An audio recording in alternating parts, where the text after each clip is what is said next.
Purple smoke filled the dimly lit room. Through the haze, a tall figure moved like water, her skin glowing with an otherworldly purple sheen. Men in black suits sat motionless, their eyes fixed on her flowing movements.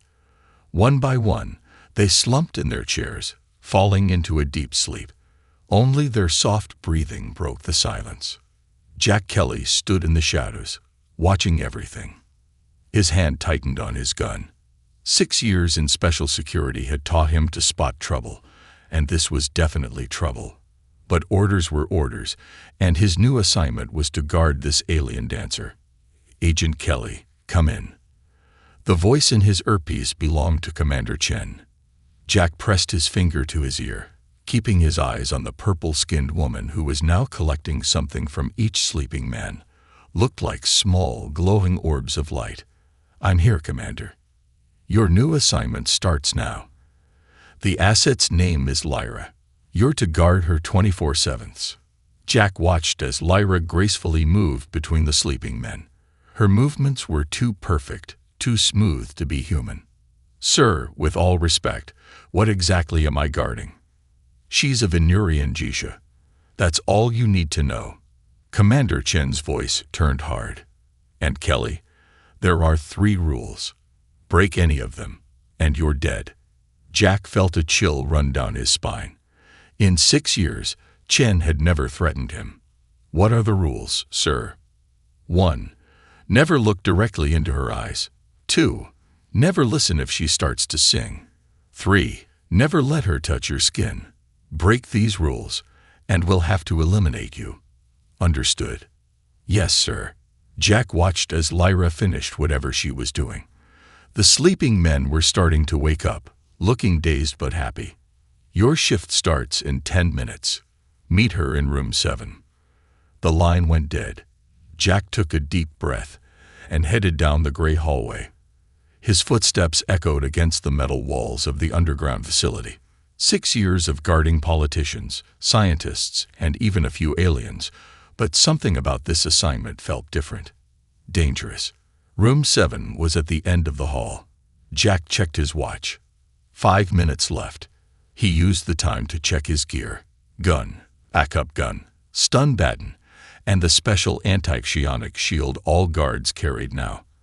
After what happened in Dubai last year, no one took chances with alien mind powers anymore. The door opened silently. Inside, the room was simple but elegant, very different from the usual steel and concrete of the facility. Silk curtains hung from the walls, and strange crystal lights gave off a soft blue glow. In the center, Lyra sat at a black table, still wearing her performance dress that seemed to shift colors like oil on water. "Agent Kelly." Her voice was surprisingly normal, with just a slight musical quality. "Please, sit." Jack remained standing. "Ma'am, I'm here to explain the security protocols." She smiled, and Jack quickly looked at her chin instead of her eyes. Her purple skin seemed to shimmer. "Of course, though I already know them. Just like I know you're wondering why a simple dancer needs such heavy security." Jack said nothing. Rule 1 of protection. Never let the asset bait you into conversations. "Would you like some tea?" She gestured to an elegant pot on the table. "No thank you, ma'am." "About the protocols." I know. No leaving without you, no unscheduled performances, no private meetings." She stood up in one fluid motion. "But tell me, Agent Kelly, aren't you curious about what I really am?" For a moment, her skin seemed to ripple, and Jack caught a glimpse of something underneath, something that looked like shifting patterns of light. He quickly looked away. "My job is to protect you, ma'am. Nothing more." She laughed softly. "Oh, Agent Kelly, you humans are all the same at first. So focused on rules and duties. But you'll see. Everyone does, eventually." Jack felt a tingle at the base of his skull, a warning sign he'd learned to trust. Something wasn't right here. The room suddenly felt too warm, the air too thick. "I need to check the perimeter, Mom." He turned quickly, heading for the door. "Of course." Her voice followed him. "But remember, Agent Kelly, you'll be spending a lot of time with me. And I've never met a human who could follow those 3 rules forever. Jack closed the door behind him, his heart pounding. As he walked down the hall to begin his patrol, he couldn't shake the feeling that he'd just started something much bigger and much more dangerous than a simple protection detail. Commander Chen's words echoed in his mind. Break any of the rules and you're dead. Jack had a feeling following those rules would be the hardest part of this job. Above him, the facility's lights flickered briefly, as if agreeing with his thoughts. 3 days into his assignment, Jack Kelly noticed the first sign that something was wrong. The other guards were changing. Not in any way he could easily explain, just small things, wrong things. Agent Martinez, who'd been guarding the East Wing for 5 years, started humming during his shifts, the same strange melody over and over. Agent Chen found him in the break room one morning, staring at his coffee cup, still humming that tune. When Jack asked if he was okay, Martinez just smiled, a weird, dreamy smile that didn't belong on the face of a trained security professional. She's beautiful when she dances, Martinez said, his eyes unfocused, like starlight on water. Jack walked away quickly. He hadn't seen Lyra dance since that first night, and he planned to keep it that way. But guarding her was getting harder. She had a way of moving that caught your eye even when you were trying not to look. Her purple skin seemed to shift and change in different lights, patterns moving beneath the surface like clouds across an alien sky. Sometimes, late at night when the facility was quiet, he could hear her singing softly in her room. The sound made his chest ache with a strange longing, until he remembered Rule 2 and quickly activated the sound dampeners in his security equipment. You don't have to fear me, you know, Lyra said one evening as he escorted her to her daily diplomatic meeting. Though Jack had his doubts about what kind of diplomacy required soundproofed rooms and memory-wiped participants. I don't fear you, ma'am. I respect the protocols. She laughed, the sound like wind chimes in a storm. Is that what you tell yourself? Then why does your heart rate increase every time I come near? Why do you grip your weapon tighter when I move too quickly? Jack said nothing, keeping his eyes forward. They passed Agent Wong in the hallway, another guard who'd changed recently. Wong's eyes followed Lyra with an unsettling hunger, and he'd stopped wearing his anti-xionic shield last week. Your friend there understands, Lyra continued, gesturing at Wong.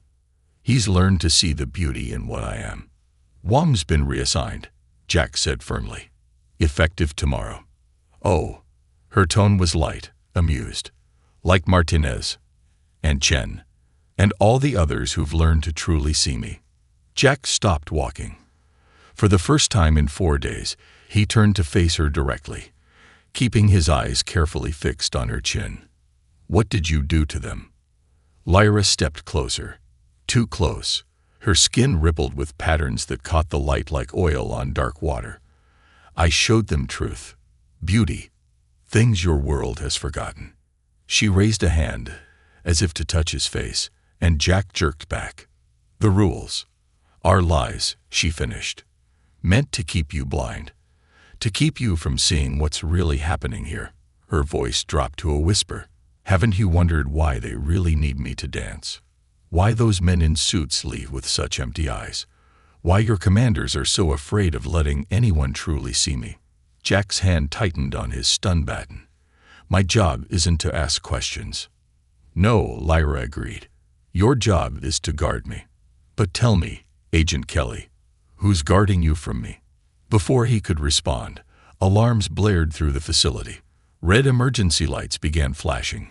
Jack grabbed Lyra's arm, careful to touch only her sleeve, and pulled her toward the nearest safe room. Security breach in Sector 7.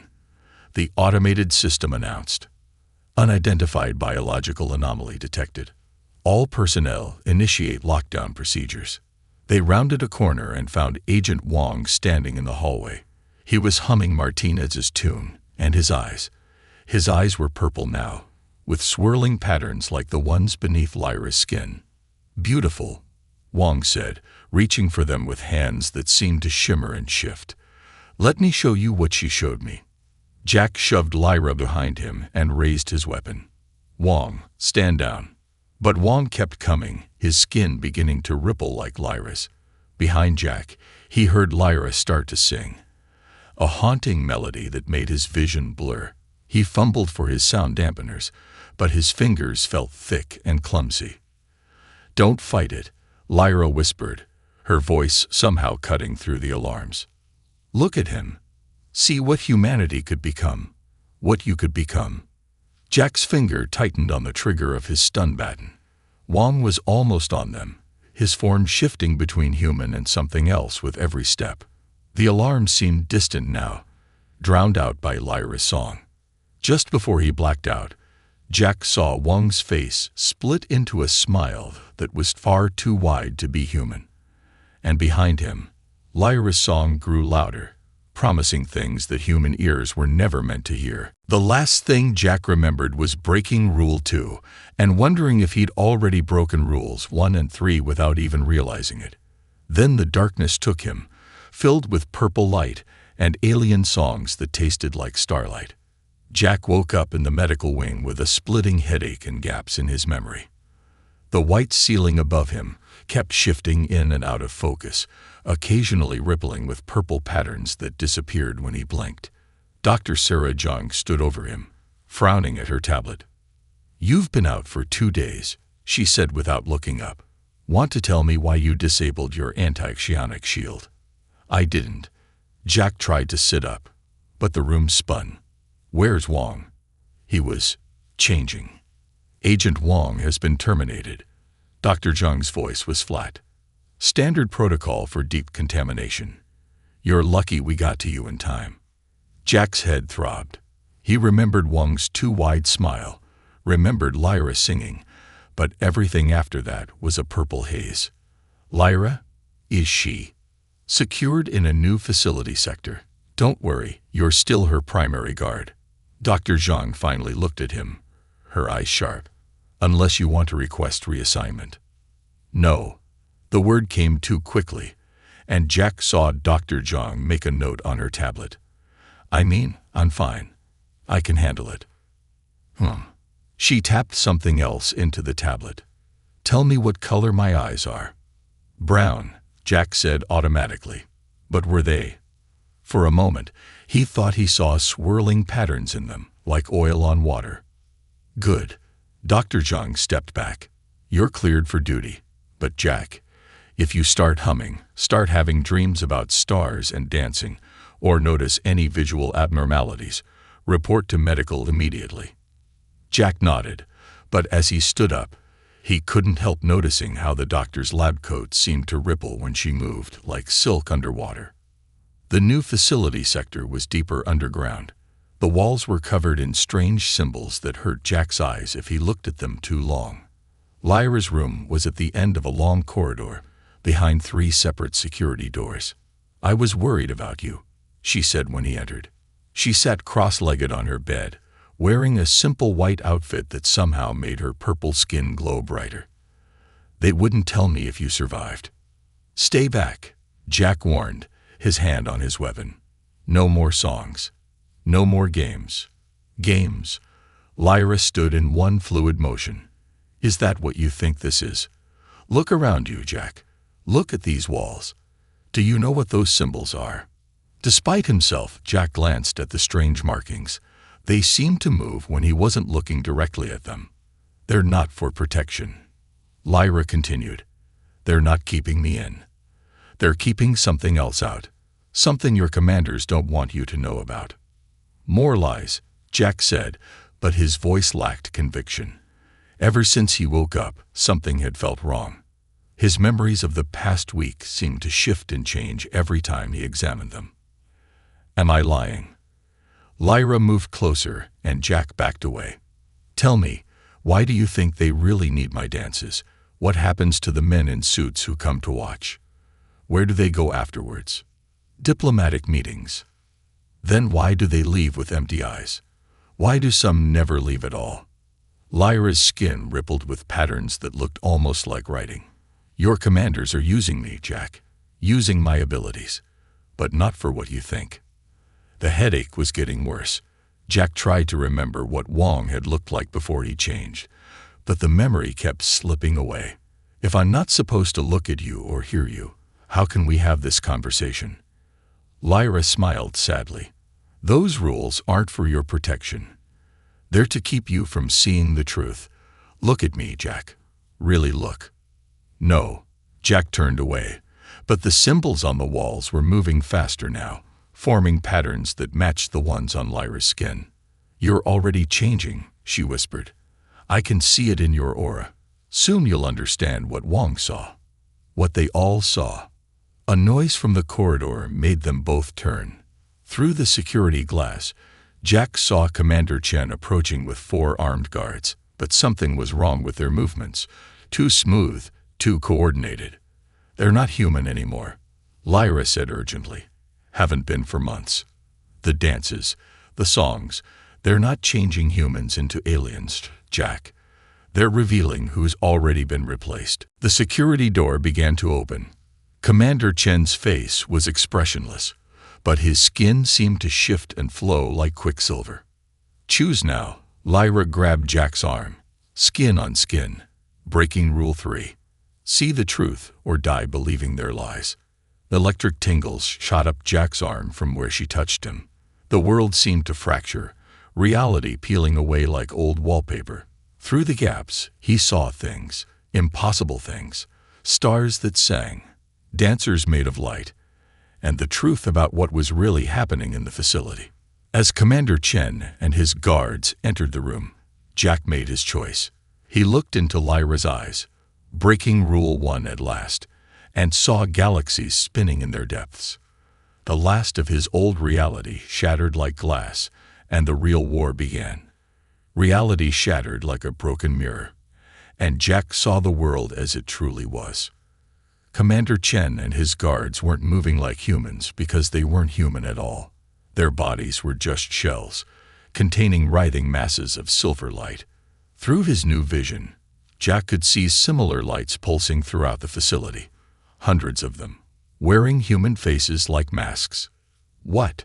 Jack's voice caught in his throat as he watched Commander Chen's face ripple and shift. What are they?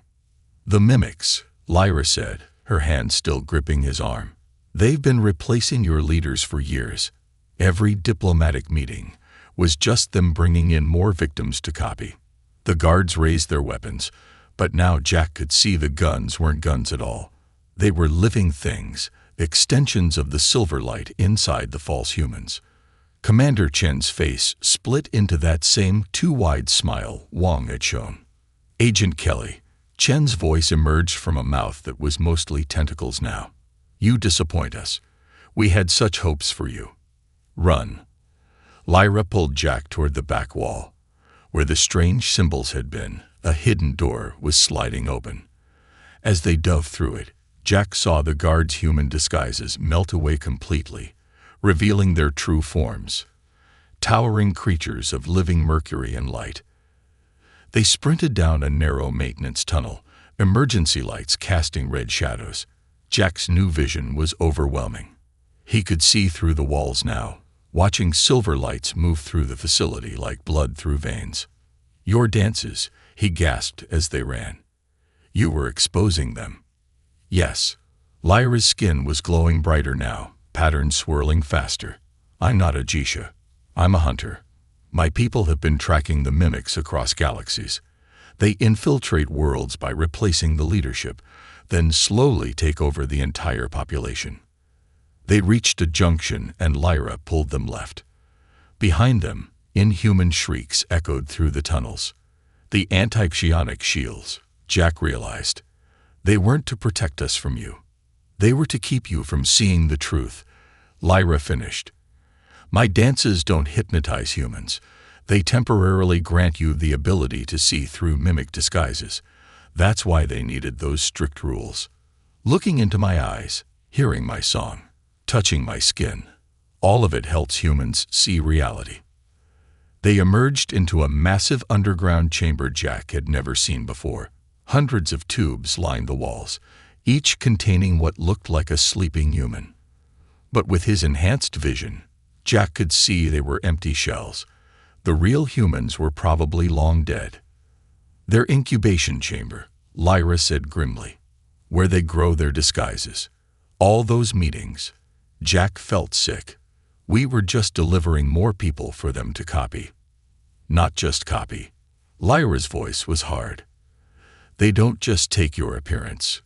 They take everything. Memories, personalities, knowledge. The person they replace isn't just killed. They're consumed.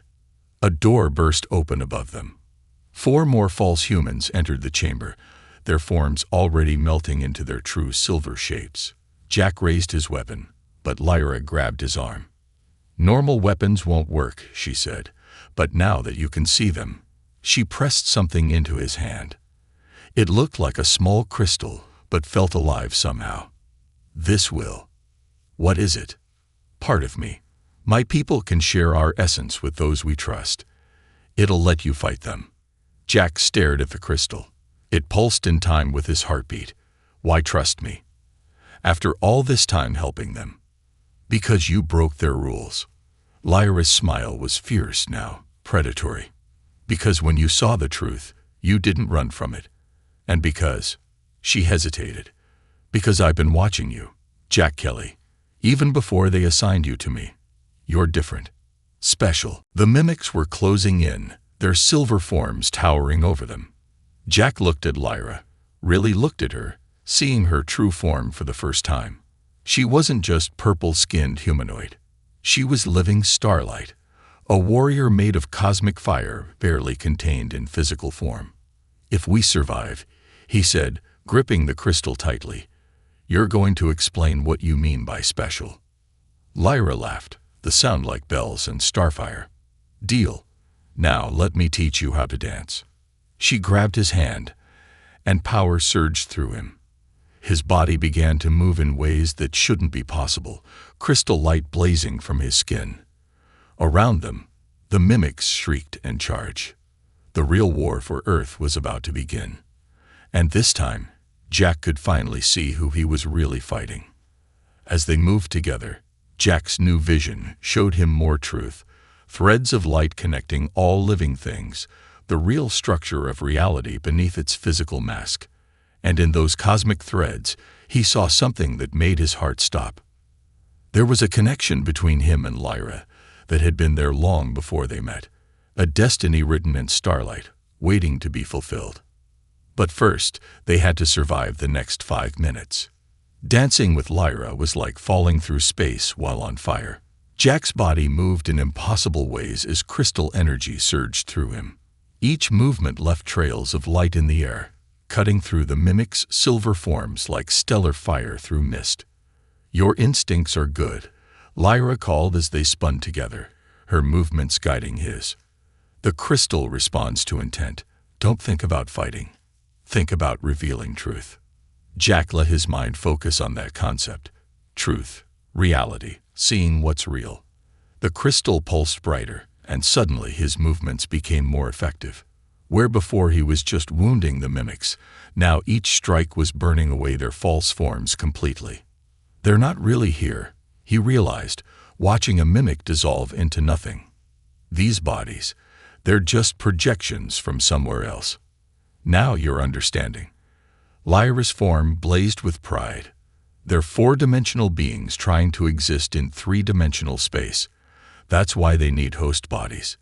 But your new sight lets you attack their real forms. They fought their way up through the facility, moving together like they'd trained for years. Jack was starting to understand why Lyra's dances had seemed so hypnotic before. They weren't dances at all, but complex patterns of movement that manipulated reality itself. But something was still bothering him. If you're a hunter, he asked between attacks, why did you let them capture you? Why play along with their game? Lyra's expression turned grim. Because we found something worse than infiltration. She pulled him into a side room, what used to be a security office. The monitors showed footage from around the facility, but with his enhanced vision, Jack could see hidden images playing beneath the normal video feed. Look there, Lyra pointed to one screen. Through the layers of reality, Jack saw something that made his blood run cold. Deep beneath the facility was a massive chamber, and in it, is that a portal? Not just any portal. Lyra's skin rippled with angry patterns. They're building a dimensional gate. The infiltration, the body snatching, that was just preparation. They're planning to bring their entire civilization here, converting Earth's three-dimensional space into a four-dimensional colony. What happens to our dimension if they do that? It collapses. Everything within a 1,000-mile radius would be pulled into their dimension, killing billions instantly. The rest of the planet would follow within days. Jack watched the portal pulse with silver energy on the screen. That's why you needed to be caught, to find the gate. Yes, but I didn't expect.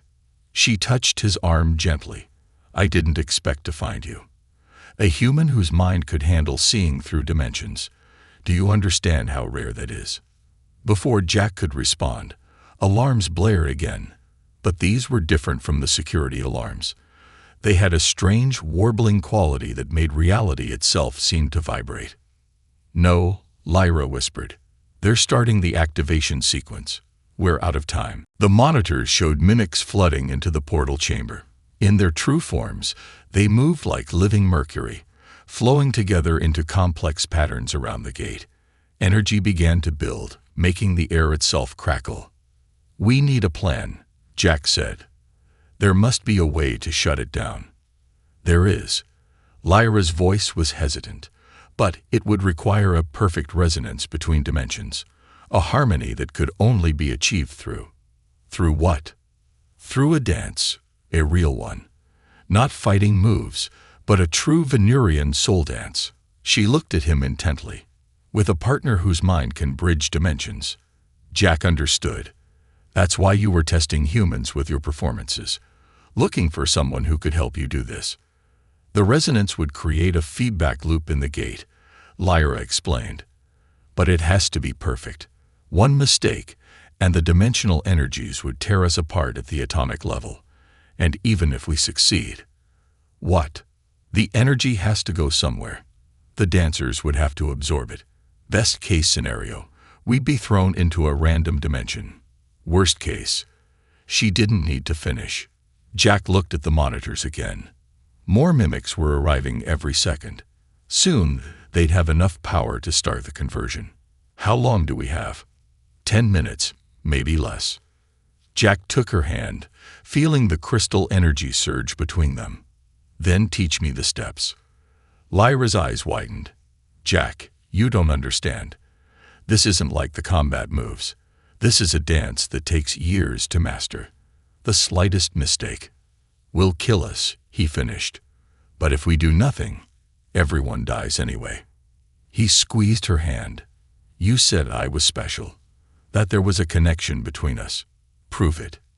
Teach me to dance one last time. For a moment, Lyra was absolutely still. Then she pulled him close, her skin blazing with patterns he now recognized as mathematical formulas, the equations of reality itself. The dance is called the Starfire Resonance, she whispered. Legend says it was used to build galaxies, or destroy them. Her eyes met his, full of stars and possibility. Are you ready to reshape reality, Jack Kelly? The portal's energy was making the whole facility shake now. Through the walls, Jack could see the mimic's silver light growing stronger. Earth's dimensional walls were starting to crack. He pulled Lyra into the first position, letting instinct and crystal energy guide him. Ready. Around them, reality began to sing. The first steps of the Starfire Resonance felt like dying and being reborn. Jack's body moved in ways that shouldn't be possible in three-dimensional space, guided by Lyra's touch and the pulsing crystal energy. Each movement left trails of light that hung in the air, forming complex patterns he somehow recognized as the fundamental equations of space-time. Your body will try to fight it, Lyra warned as she led him through the basic forms. Three-dimensional matter isn't meant to move like this. The pain is normal. She wasn't lying about the pain. Every step felt like his atoms were being pulled apart and reassembled. But with each movement, his awareness expanded. He could see the facility in all its dimensional layers now.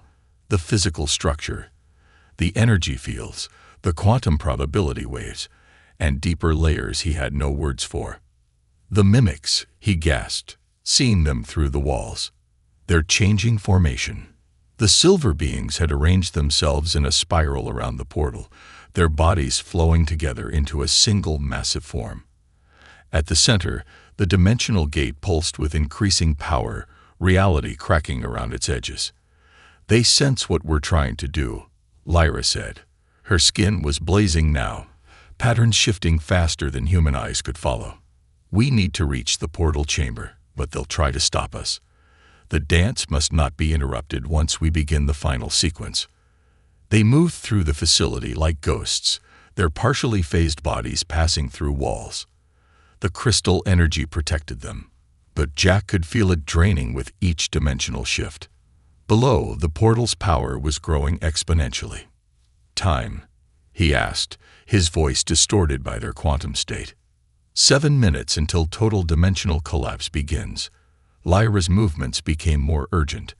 "The dance takes 5 minutes to complete. We need to reach the chamber in the next 2 minutes."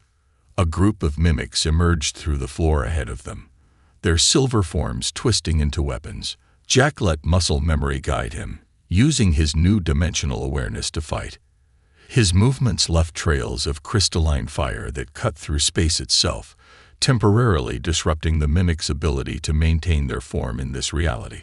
But more kept coming. The entire facility was awakening, every surface flowing with liquid silver.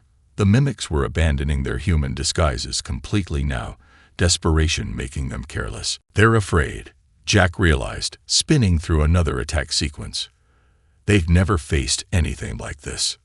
"The starfire resonance is forbidden knowledge," Lyra said as they fought back to back. "My people sealed it away eons ago. Too dangerous," they said. "Too unstable." She laughed, the sound distorting reality around them. They weren't wrong. They broke through another wave of mimics and reached the main elevator shaft. Below, the portal chamber pulsed with blinding energy. Jack could feel the dimensional walls weakening, reality becoming thin and fragile.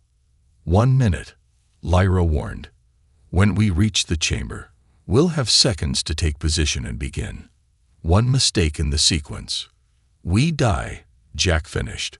"But we're dead anyway if we fail." He looked at her, seeing past her physical form to the stellar fire that was her true self. "Lyra, if we succeed, if we survive, what happens then?" Her expression softened. "Then we run. The hunters will come for me when they detect the resonance, using forbidden knowledge, sharing it with a human. These are crimes my people cannot forgive. Then we'll run together."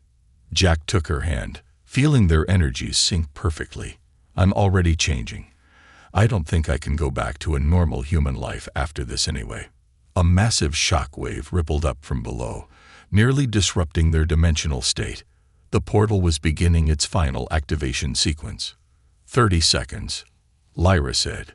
She pulled Jack close, pressing her forehead to his. "Jack Kelly, if we die in the next 5 minutes, know this. Finding you was worth everything. Every hunter seeks their perfect partner, the one soul that resonates with theirs across all dimensions. I never expected to find mine on a primitive world at the edge of space." Jack's heart raced. Is that why I could see through their disguises? Why the crystal accepted me? Soul resonance, 1 in a trillion chance. She smiled, ready to dance among the stars, my impossible human. The elevator shaft blazed with silver light as mimics poured up toward them.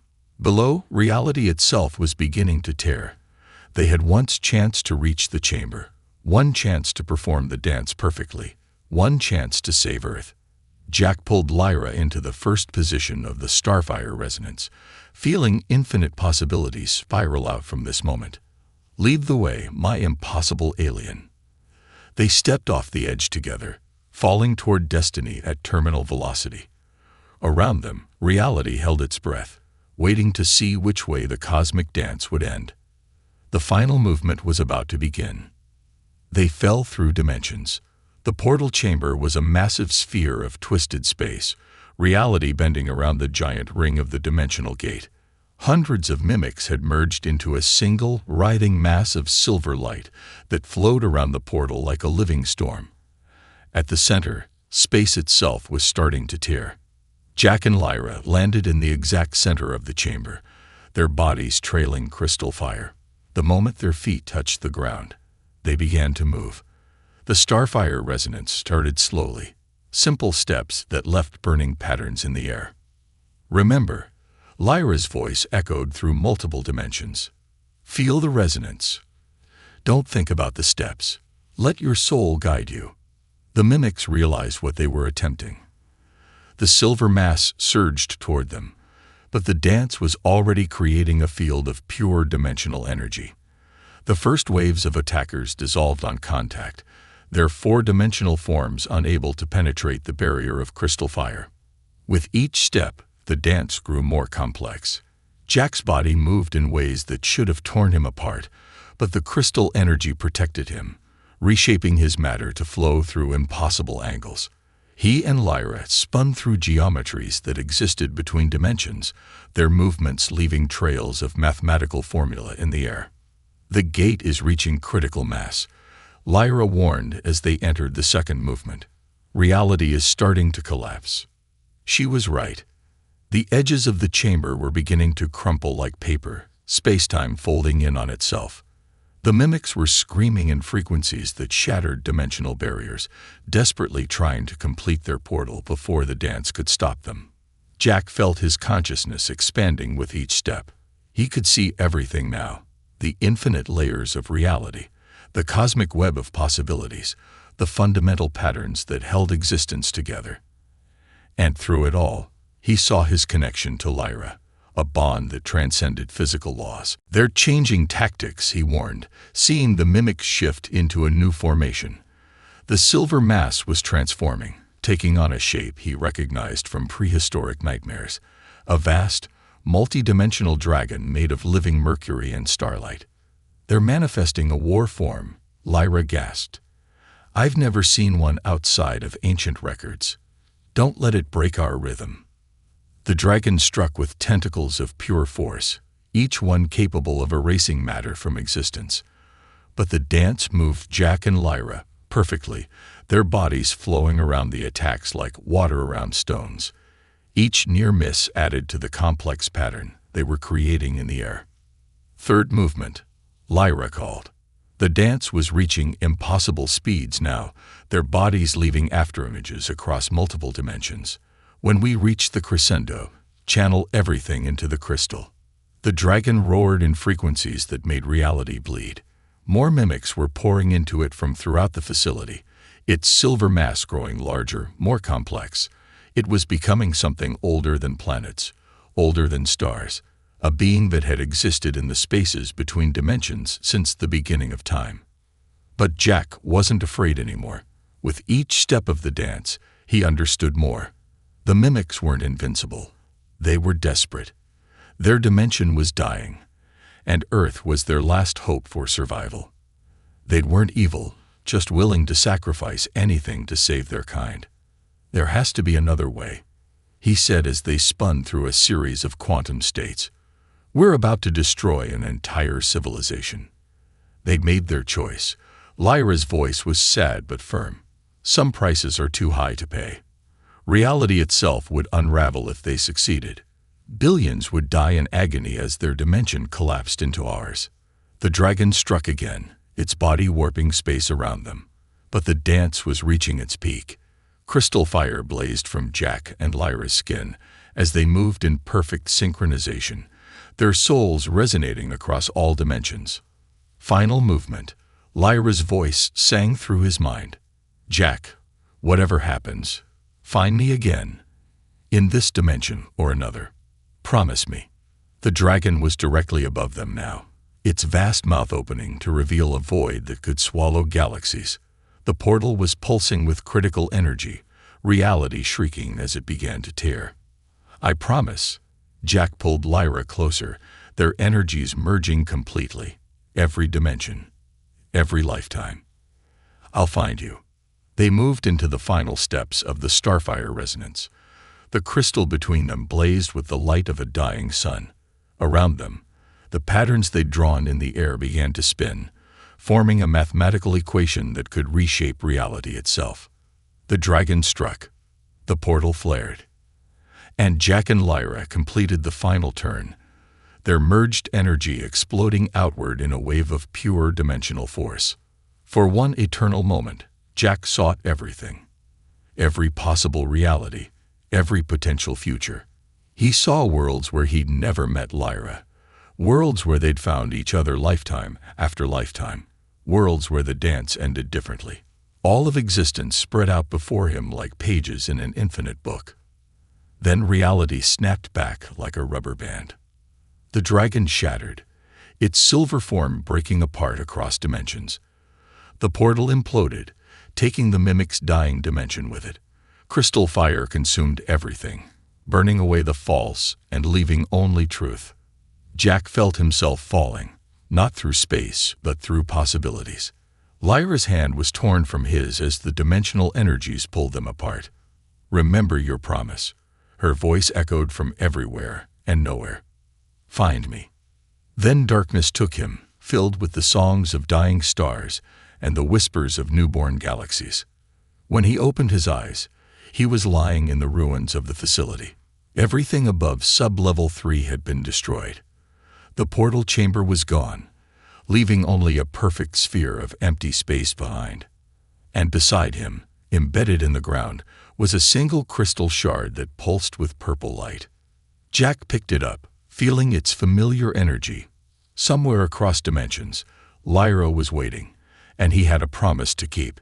He looked up at the stars, really looked, with his new vision that could see past the physical into the infinite layers of reality. Somewhere out there, a hunter was running from her people, running toward him. Jack Kelly smiled and began to dance. The real adventure was just beginning.